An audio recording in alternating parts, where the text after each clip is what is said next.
Hey, Comic Frontline fans, welcome back to Comic Frontline and fans. You're with me, Mike Spiderslayer, getting ready to review Marvel's newest animated movie that came out this past Tuesday, and it's called Avengers Confidential Black Widow Punisher. That's right, everybody. Cool cover on the DVD. Now, what sparked my interest and would maybe buy this movie to begin with was because it came with this free Spider-Man ticket. That's right. So now I get to go see Spider-Man for free because I purchased this movie. And being that I got the ticket, I'm like, cool, well, I got this badass Marvel movie now that's animated, and I can watch that too. Sadly to say that this movie was quite a disappointment. That's right, fans. I do not suggest you guys going out and buying this movie. Just save your money and buy the Amazing Spider-Man 2 ticket yourself. In this way, you won't waste your $15. Unfortunately, this was definitely a disappointment of a movie.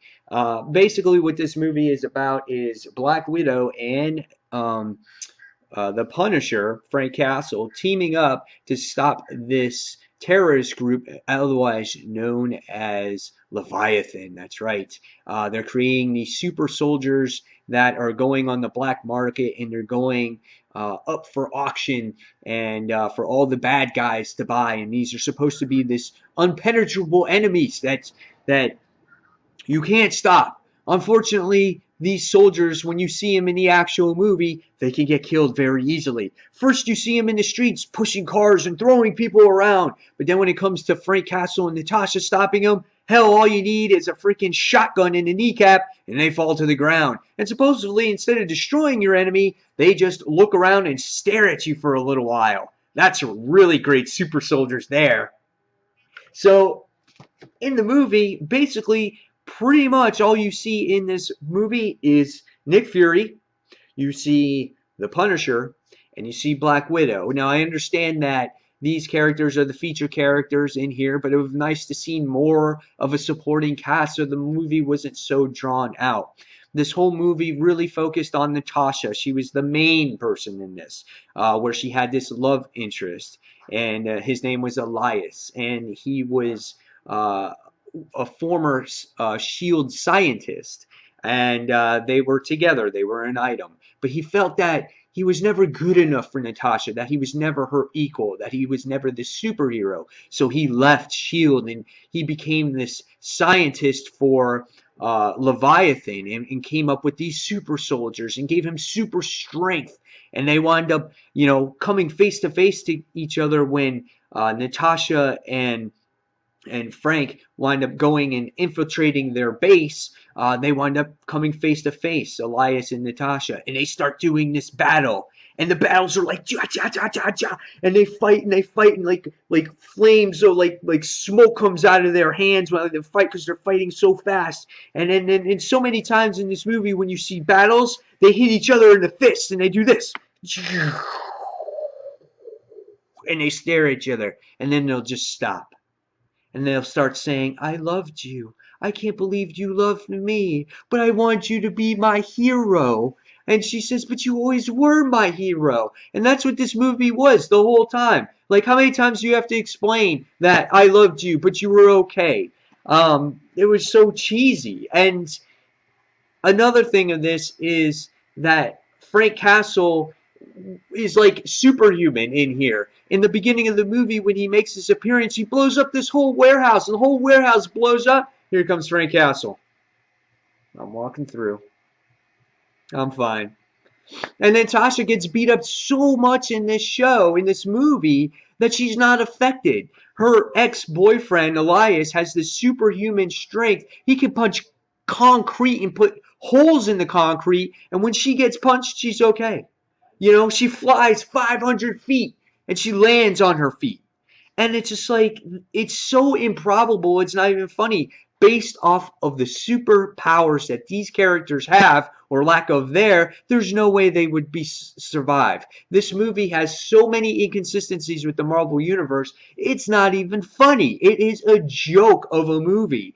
Now, at the end of the movie, you finally see some supporting cast, and they fly into the final battle scene like they're like freaking Voltron. They have like colors behind them. So you got Hawkeye makes an appearance for like 2 seconds. You got Tony Stark who comes in, he's like this, talks for about 2 seconds. You get Hulk that comes in, he smashes stuff for about 2 seconds. And that's really about it. Oh yeah, War Machine's in there, but you just see him. And Captain Marvel's in there too. 1 second, and she's got a huge mohawk. So you get to see that. So the supporting characters is weak. There's a couple villains in this movie you would love to see, but they just show up for a second. Graviton is in there for no apparent reason. He just flies like this, and he's freaking all kinds of gravity flying all over the place, but he gets stopped. And the main villain at the end gets stabbed in the eye by the Punisher, and he survives after getting shot 800 times. And it's just a really inconsistent and ridiculous movie.